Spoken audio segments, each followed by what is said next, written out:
Let's talk about 5G, the latest and greatest mobile network that they say is going to transform our lives. It sounds promising. 5G will let us download an HD movie in seconds. That's just hilariously fast. Doctors will be able to perform remote surgery with virtually no lag time. And it'll make self-driving cars smarter and safer. But there are also suspicions that 5G will expose us to more security breaches, privacy issues, and even health problems. So what exactly is 5G? And how much of the excitement or fear is just hype?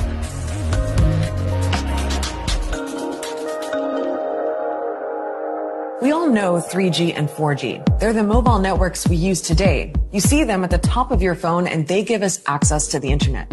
But we're now making way for the next generation. 5G is promoted as the best and fastest connection around. And in some countries, it's already available.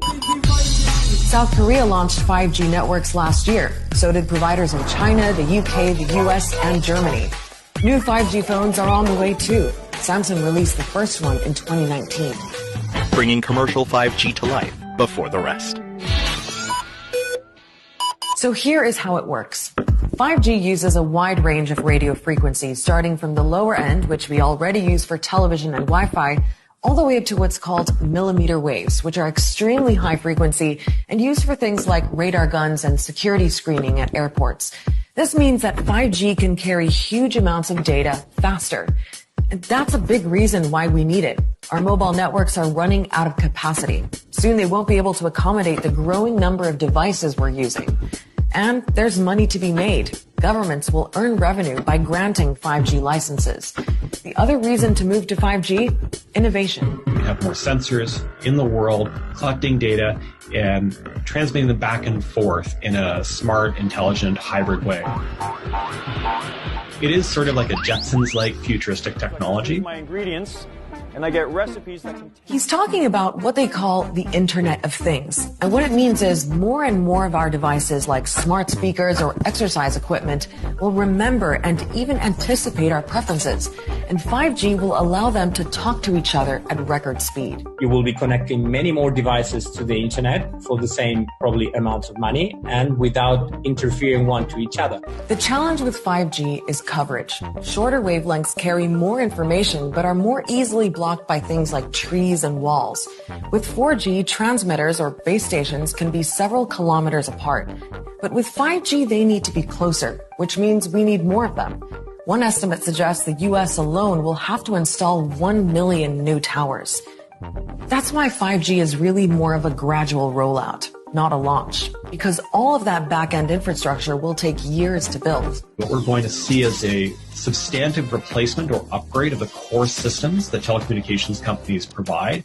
That's going to be a really massive investment. The problem in some places is that big phone companies have only just finished building their 4G networks. They want to both enjoy the benefits and reap the profits of the money they've put into it, but also they recognize that while there's this assertion that we're in a 5G race, it's not a short-term race, it's a very long-term marathon. And the race is already getting crowded. Some of the big names in 5G are Ericsson from Sweden, Nokia in Finland, and Samsung from South Korea. But one company is way in the lead. Today, it's the world's biggest supplier of network telecommunications equipment. Huawei has been bidding for contracts around the world to set up 5G networks, but the Chinese company isn't welcome in a lot of places. Australia, New Zealand, Taiwan, and Japan have all blocked Huawei from building their 5G networks. So has the US. The Trump administration has even put pressure on the UK, Poland, and Germany to stop them from working with Huawei. There's an obvious business reason for that. Huawei has been crushing the competition, and the Americans want in. But the countries shutting Huawei out say there's more to it. For the US and many Western nations, the tech giant is a spying tool for the Chinese government. Chinese law requires these firms to support and assist Beijing's vast security apparatus. Allegations its top executives deny. They insisted Huawei's not in the pocket of China's government. Huawei is basically accused of being a pawn in China's state-sponsored spying. And there's an assumption that, in terms of cybercrime and cyber war, there's like a bloc on the east that's leading all these attacks. There's a strong expectation, at least in North America and in parts of Western Europe, that relations with China will become more antagonistic, not due to a military conflict or something of that nature, but on the basis of trade, on foreign policy, on human rights and issues like that. But 5G also stirs up a lot of debate about our own individual privacy. We're facing a future where more and more of our basic household items will be connected to a 5G network. That's a lot more data being collected, like what you watch on TV, where your car is, and whether there's someone at home. It's information advertisers are after, and it's data that others might want to misuse.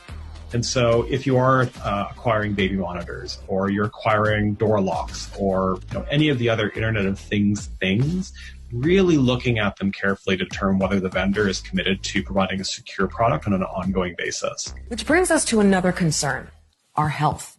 With all those extra radio waves swimming around us, people are worried. Stop 5G! Stop 5G! Hunderte Menschen gegen den 5G-Ausbau protestiert. People aren't going to have a choice anymore, and that's what terrifies me the most. We've seen this before. When mobile phones first came out, people were worried they might cause cancer. Right now, there is some exposure of your deep tissues, your brain, some other tissues that are a few centimeters past the surface of the skin. But after many scientific studies, the general consensus is there's no hard evidence to support that theory. But it hasn't necessarily been disproven either. It's the same with 5G. And in fact, some experts seem to think 5G's shorter wavelengths are actually less harmful than the radiation from devices we're using now. It's just a little ironic to me that people are all worried about 5G when once you get to that millimeter wave regime, all your deep tissues are quite safe. It's really only your skin that's going to get any exposure. It's the same pattern with any new technology, right? There's excitement and wonder, but also skepticism. But we're talking maybe 5 to 20 years before we really see 5G in full effect. And in that time, new tech is going to emerge. China says it's already working on 6G.